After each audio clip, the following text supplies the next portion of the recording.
I'm Johnny, and together with my wife Claudine, we founded the Global Beer Network in the US in 1994. And I have a few questions for you. Do the Spaniards call their sparkling wine French-style champagne? Do the Italians call their sparkling wine French-style champagne? No, they don't. They came up with their own definition of their sparkling wines. The Spaniards call their sparkling wine cava, and the Italians call it Prosecco. Do the good folks of Kentucky call their bourbon Scottish-style whiskey? No, they don't. Do the people of the Dominican Republic call their cigars Cuban-style cigars?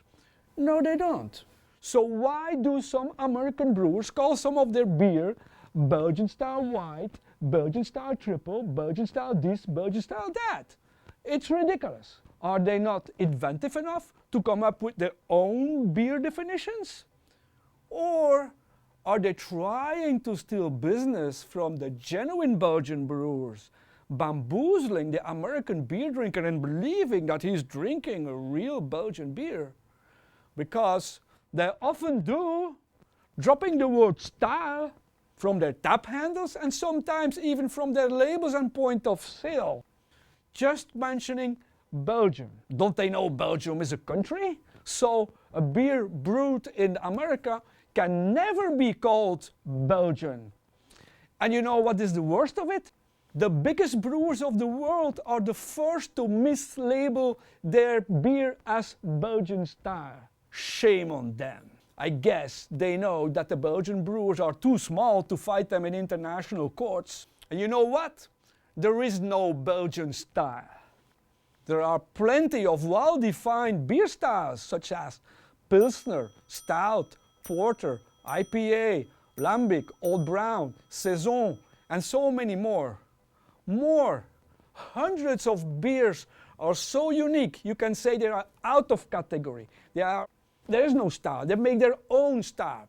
Just to name a few Belgians, the Golden Draak, the Petrus H. Red, the Castile Trignac, the Poperinks Hummel, the Troubadour Triple Yeast, and so many more.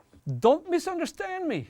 Some American breweries brew exceptional beers with world-class potential, and I'm a big fan of them.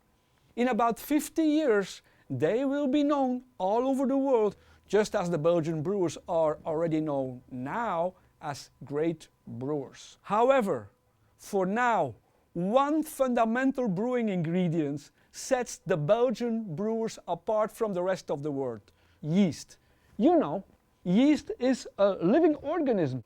It evolves over time. And most of the Belgian brewers exist since many centuries, and they pass the family yeast, their own unique yeast, from generation to generation to generation.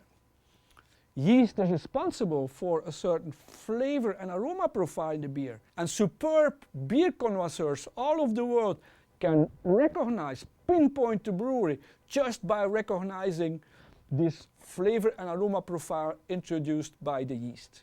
American breweries are too young to have their own unique yeast.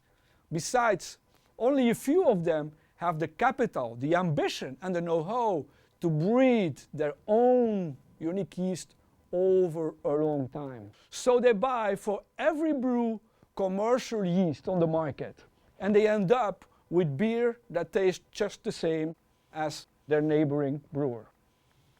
But most of them don't care that their beer tastes just like their neighboring brewers.